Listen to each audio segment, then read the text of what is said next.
Hello, ladies and gentlemen. How are you? I hope you are doing fine wherever you are.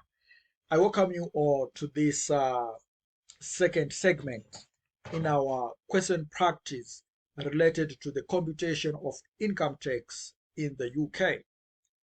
Okay, so previously we did question dome of a man who was employed by two companies.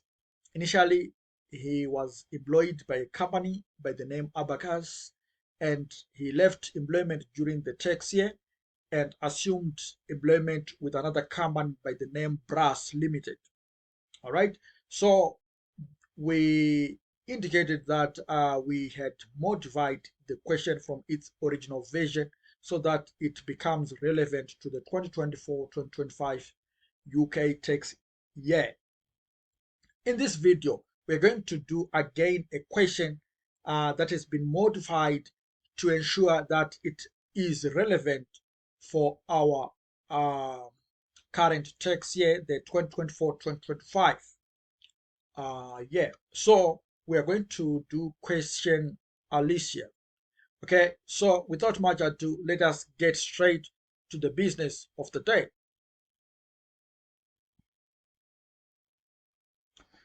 Okay, question Alicia.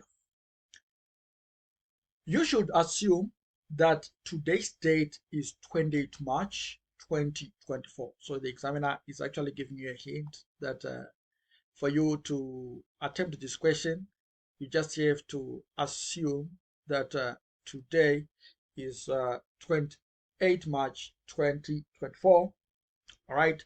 But before you do that, before you read that, there is also an important information.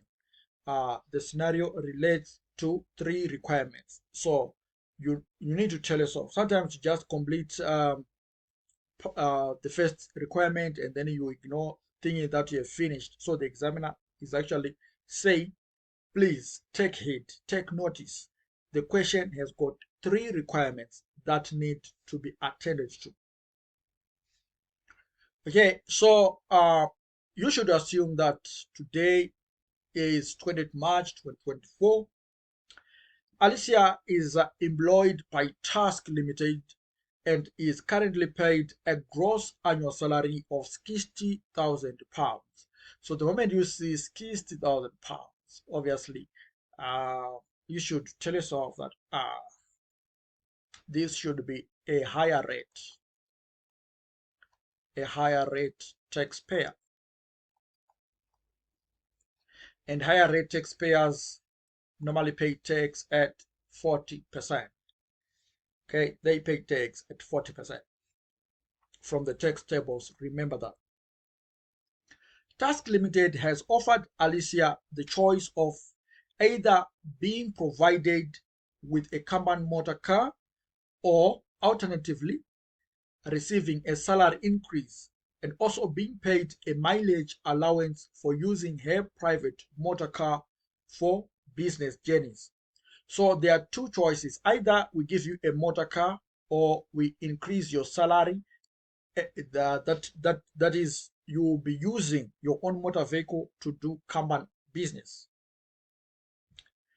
All right, you'll be using your own motor vehicle to do company work.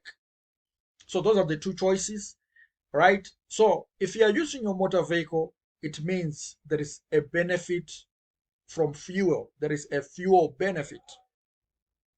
Okay, there will be there will be a mileage allowance. Rather, it's actually a mileage allowance. You're going to claim mileage allowance if you do corporate work or business work with your own motor vehicle.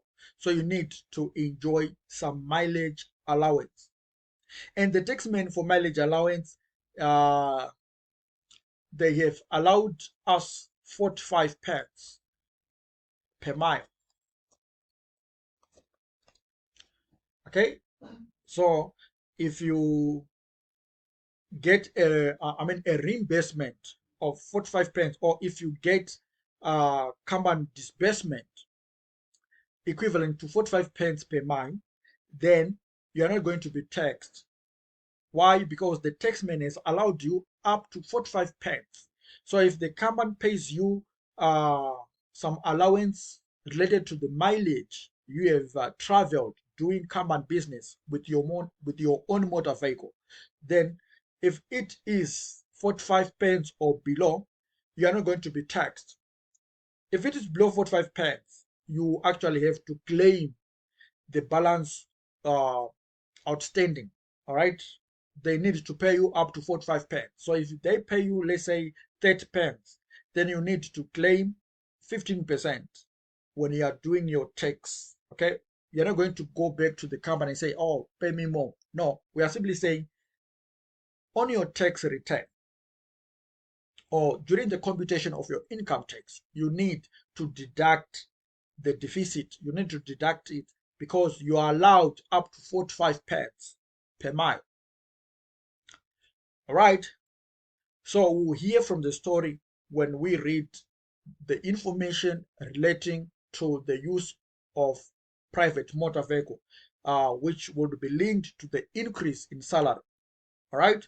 Now, if they give you a company car, all right, if they give you a company car, then there is potential that you might enjoy some fuel benefit.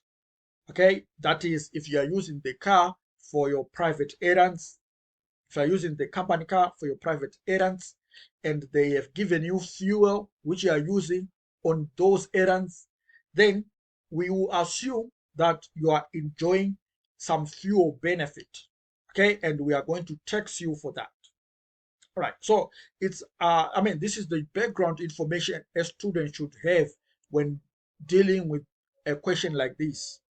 All right, so regardless of which alternative is chosen, Alicia's new remuneration package will take effect from 6 April 2024 and will apply throughout the 2024-2025 tax year.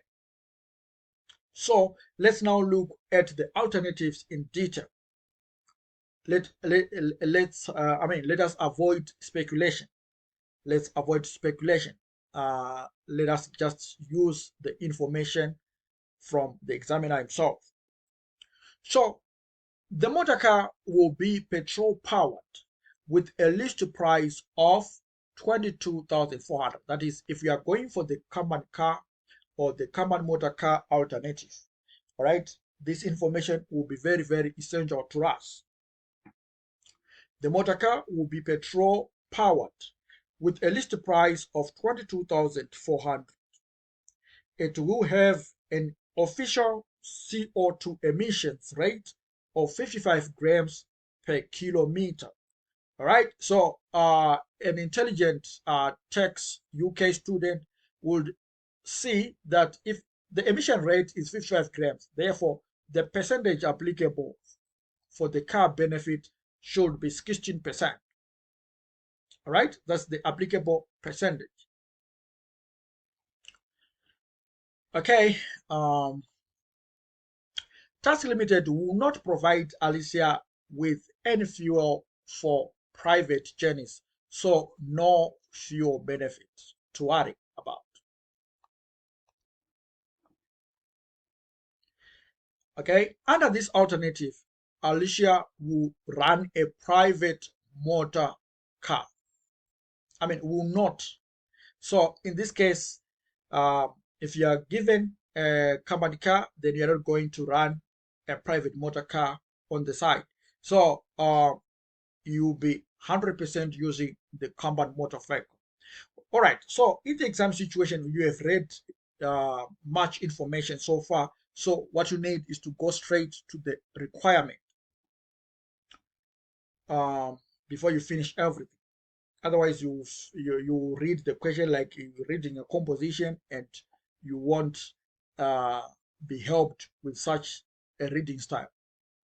So the question requirement is saying, A, advise Alicia of the income tax and national insurance contribution implications for the tax year 2024-2025 if she is provided with a carbon motor car? Please note, your answer should be supported by appropriate calculations. As Alicia is a higher rate taxpayer, we have already seen that, isn't it? You can use a working at the margin approach. However, a full computation approach is equally acceptable.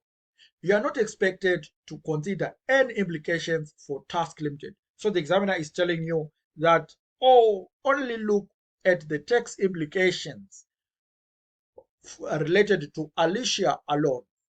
Okay, Alicia alone. Let us look at the implications on Alicia alone. So what is the working at the margin approach? What is that? So we are simply saying, tell us the impact from the marginal point of view, or the additional impact point of view. What is the additional impact if Alicia takes this particular route?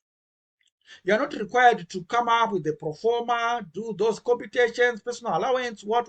No, you are only required to just tell us the tax impact of this particular situation, this additional situation. What is the tax impact?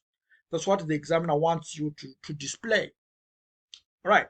So if we go for the car alternative, all right, there is going to be a motor vehicle benefit or car benefit. All right. The car benefit is the sole thing we need to determine. All right. So we come here and say, hey,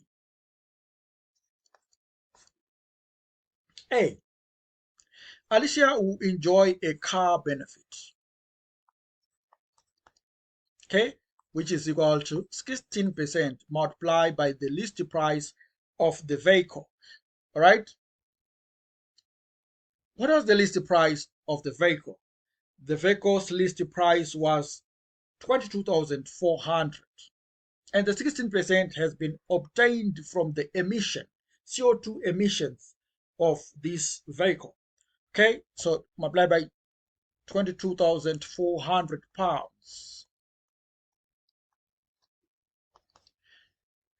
And the benefit should be, let me use my calculator here,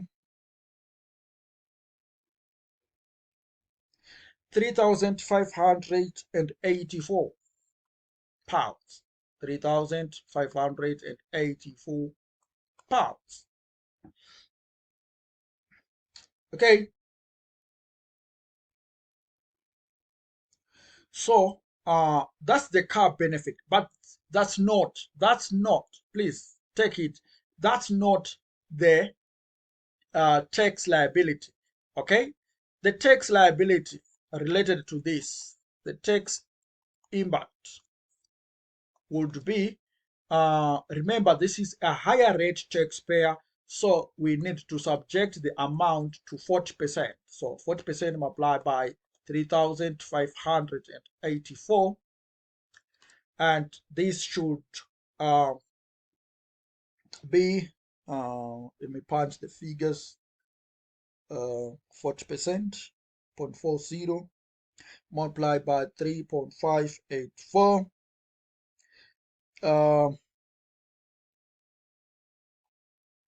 This should come to 1.434.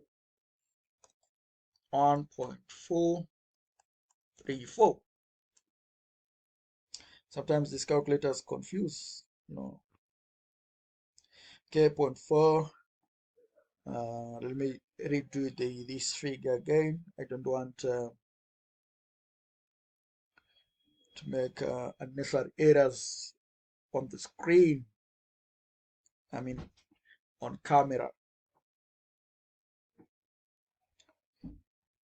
Okay. Yes, 1.433.6, but we are rounding it up to 4. Okay, so 1.434. Is that clear, ladies and gentlemen? Okay, I just round it up to whole number. Okay, to whole number, to one whole number. Okay, so the question was saying again, are there any I mean NIC implications? Okay, advise Alicia on the income tax and national insurance contributions. Contribution implications.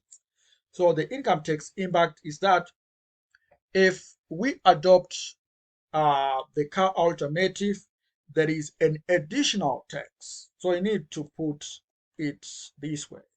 Tell the examiner that this will be the additional tax or additional income tax. If we go for the motor car alternative, there is going to be an additional tax to be charged on the car benefit. Are we together? Then there is going to be there will be no NIC impact. Okay, this benefit is a non-cash benefit. Okay, so in terms of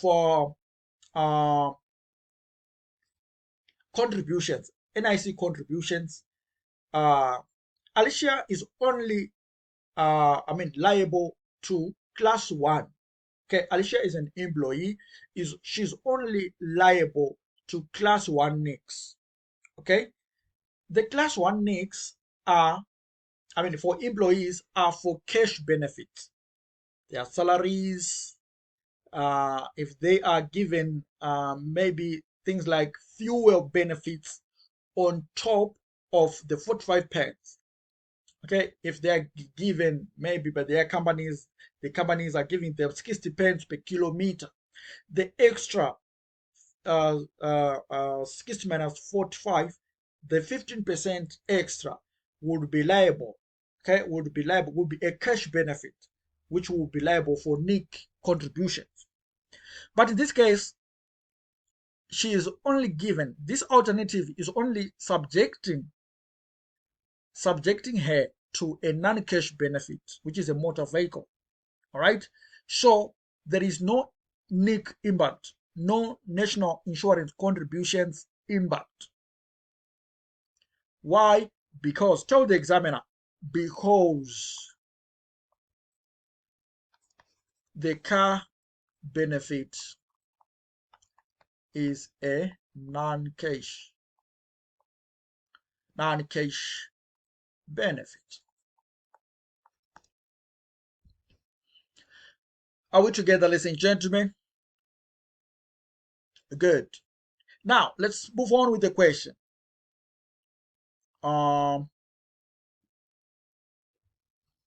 Guys, do we still have electricity? Okay, guys. Thank you very much. I just want to rush up this recording so that before my laptop battery shuts down. Okay. The second requirement. So far we have pocketed 3 points. 3 marks. Let us pocket these other 3 marks so that we are safe and ready to smart. Alicia, advise Alicia of the income tax and national insurance contribution implications for the year 2024-2025 if she receives a gross salary increase of £10,000 and is also paid a mileage allowance. So in this case, they will increase. So if she goes for the salary increment, there will be some 10,000 extra bucks on her salary, and she will be paid mileage allowance. Okay, and once again, the examiner is saying, please use the working at the margin approach. And I've already told you that tell us that simply means that tell us the marginal impact. If you have done marginal costing, you know that concept of marginal costing, where we are simply saying, tell us the extra cost, the extra impact, the extra cost of taking that particular route. All right. So in this case, the additional impact would be, so part B, increase in salary.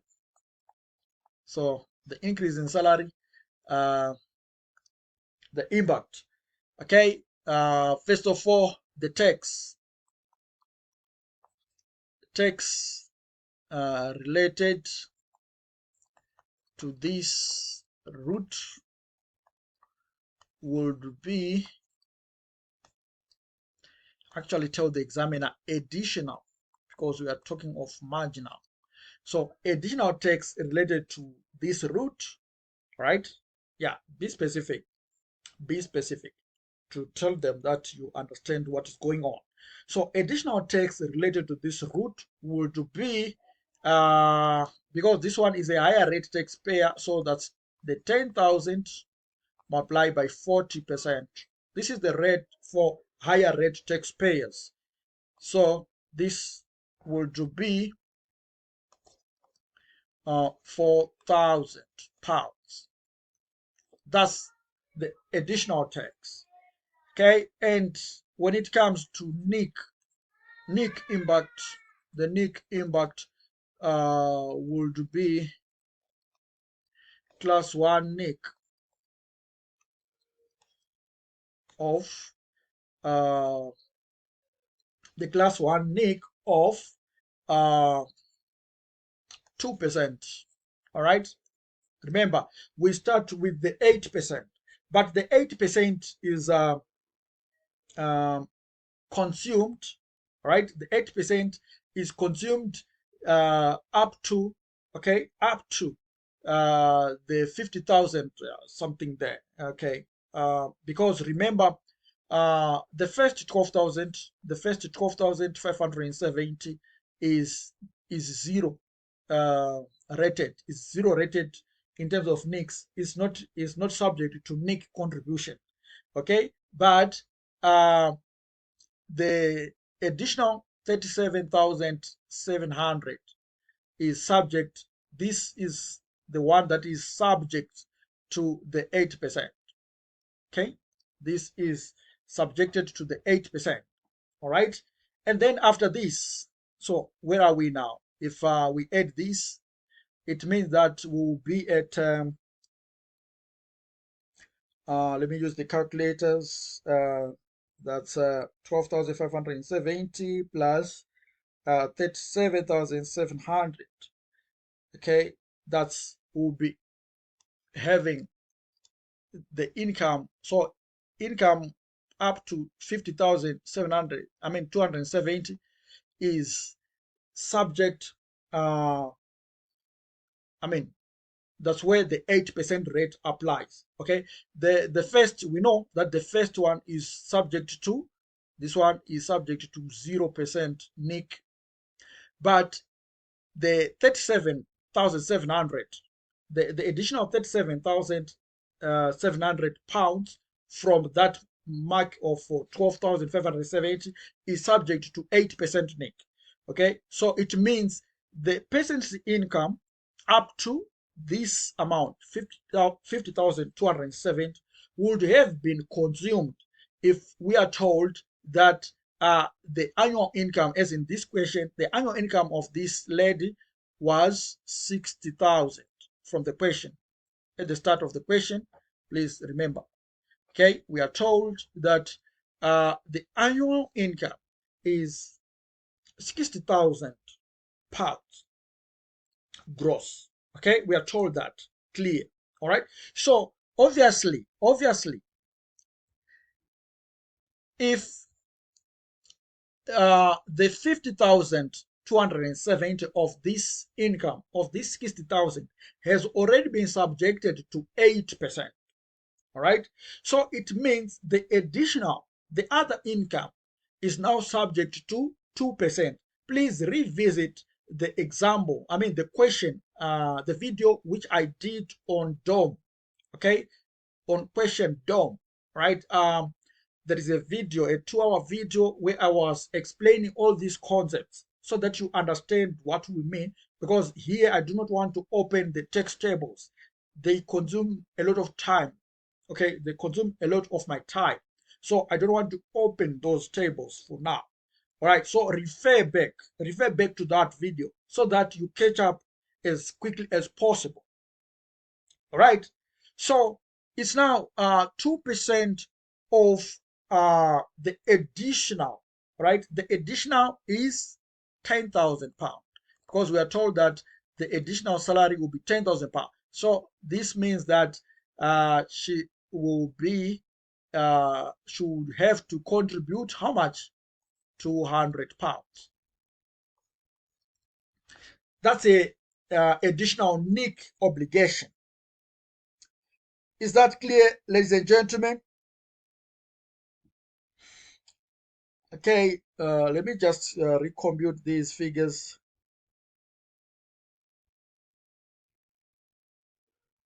Okay, yes, that's 200. Now, another impact we need to talk about is the mileage impact. All right, so on mileage,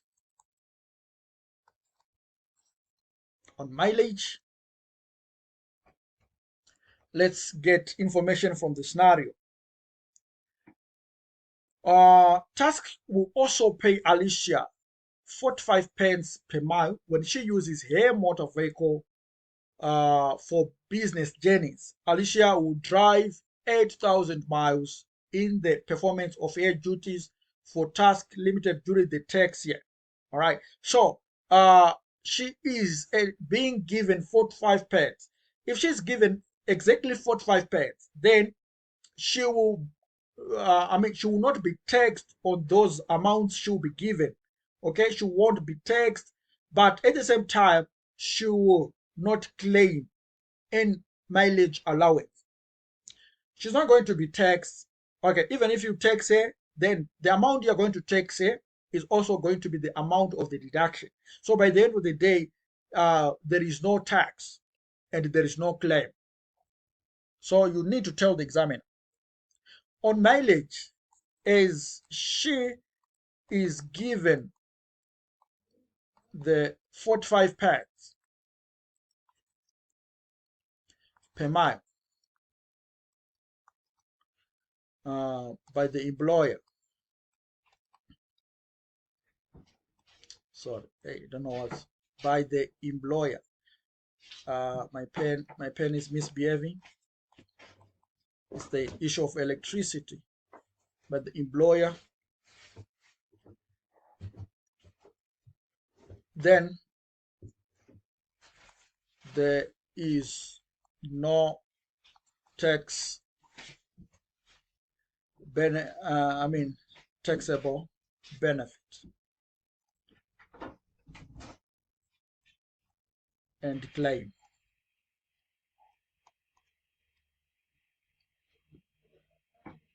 All right, then once you have done this, you have shown the examiners that you know what you are doing.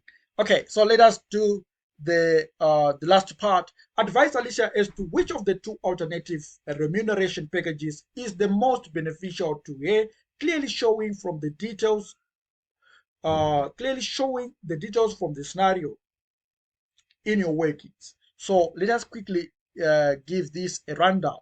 Okay, part C. There was extra information there. The annual car running cost will be 6,200 higher if she uses her own car for both business and private journeys compared to using a company car. So there is going to be an extra cost. All right, there's going to be an extra cost. All right, and this cost is not going to be deducted. Why? Because in the eyes of the when she submits the returns and her return, she is not allowed to deduct this. Why? Because she has already deducted the mileage allowance. All right. So she won't. So the moment you claim mileage allowance, then you're also not going to claim uh, uh, expenses. All right, you're not going to claim expenses or to deduct those expenses. The taxman does not like that. He's not going to be happy. He's not going to allow you that. All right, so that is a cost without any tax advantage. Okay, that's an extra cost without any tax advantage. All right, so let us now do the tax planning to see if either of the alternatives is the best.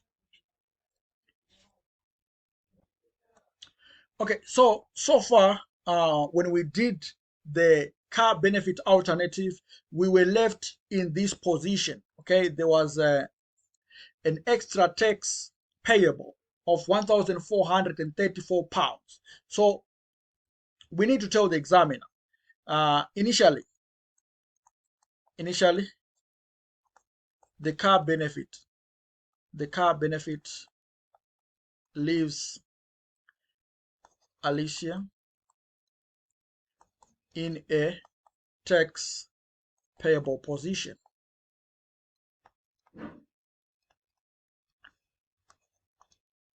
of £1,434.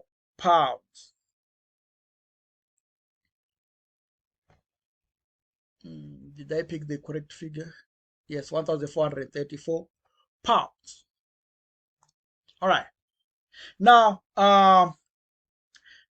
under the salary alternative,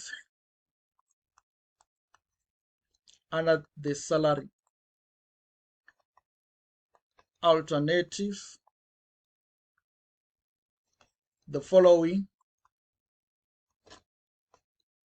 suffices. Hey, what's going on?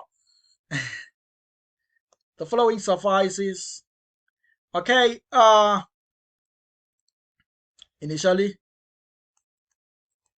the salary there's going to be salary increment of how much? £10,000. Okay, we are going to receive mileage allowance because we'll be using our own car.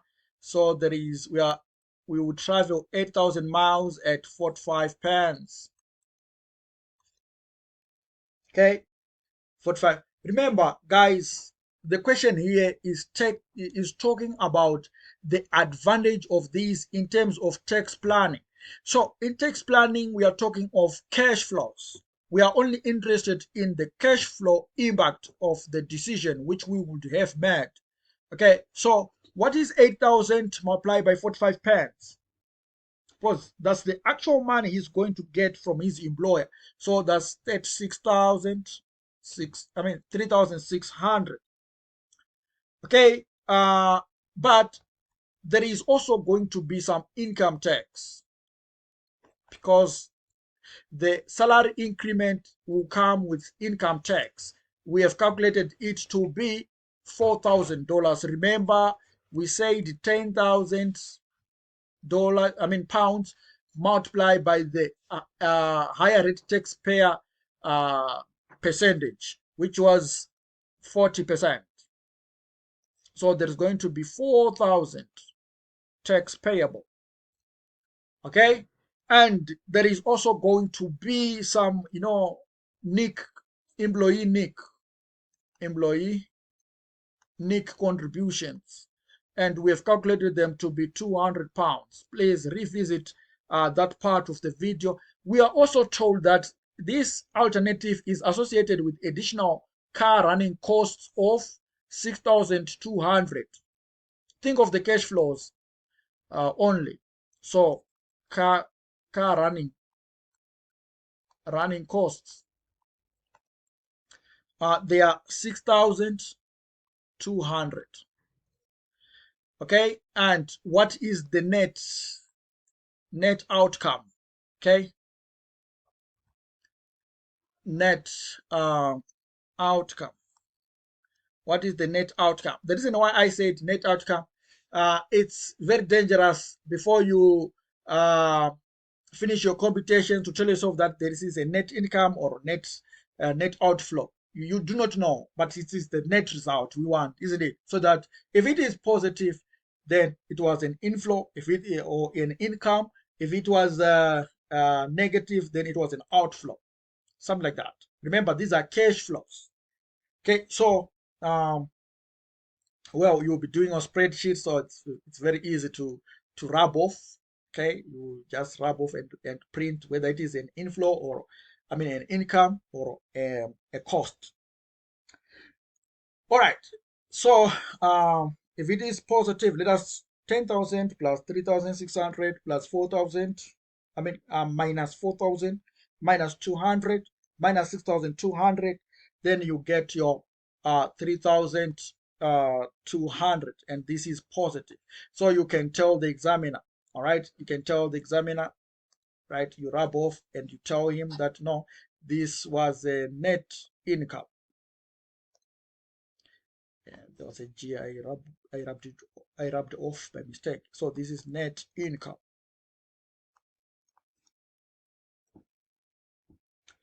All right.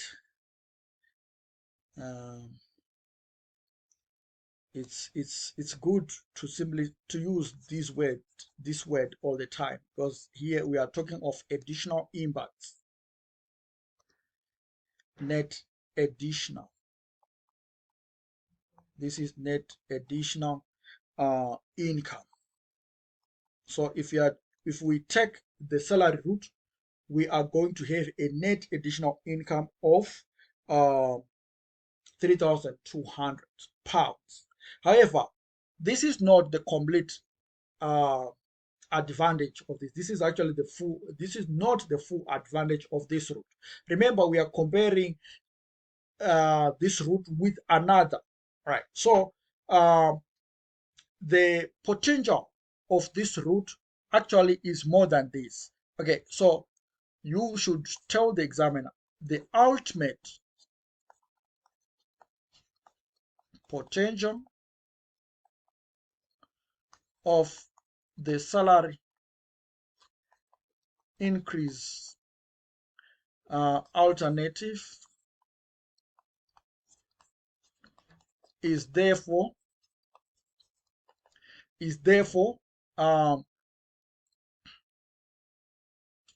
all right,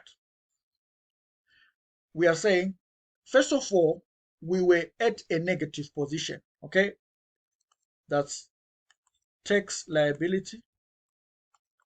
The initial tax liability was 1,434 pounds. Okay, from the initial position. Okay, the initial position, we spoke about it, the 1,434. All right, we were on 1,434 liability, but now we are net outcome or net income. We are left at the net income of 3,200. So the ultimate potential is actually an addition of that. So that's 4,634. Okay, that's the additional benefit.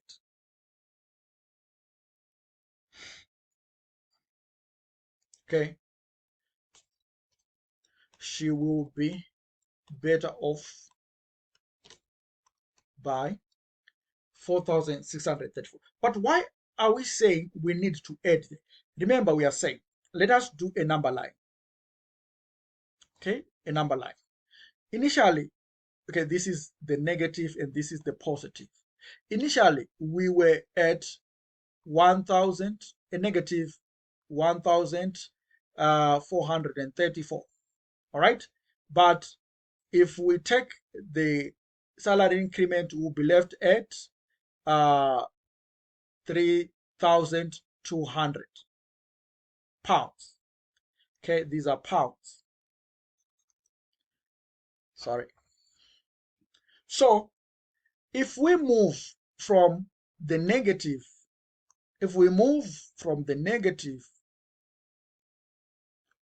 by these strides up to here, don't you think we would have moved 4,634 pounds? So that's why we aided. So this is the actual movement, actual advantage. Whilst this one is just the SFP figure, but the movement that would have been taken is not actually what we are seeing. Much would have been done. So you need to tell the examiner that the actual distance traveled, we're not talking of distance anyway, is just being illustrative. So the actual distance that would have been taken is actually 4,634 from the negative position to the positive. Are we together? So it is better off to go for the salary increment or salary increase alternative, because it leaves Alicia on the positive side. Thank you very much, ladies and gentlemen. We have attacked this particular question with all the sincerity, and we have managed to keep our time, because in the examination we won't be having too much time to do some dilly-dallings and so forth. So until next time, ladies and gentlemen, please do not forget to subscribe to this channel, to be a fully registered Transkyle Business School student, so that you enjoy these lecture series. You get the online support from the tutor, because sometimes the videos are not enough. Okay, you need extra coaching, need extra support with the tutor on WhatsApp all the time, anytime. You need to do some assignments, because my students, on top of having these videos, they also have their own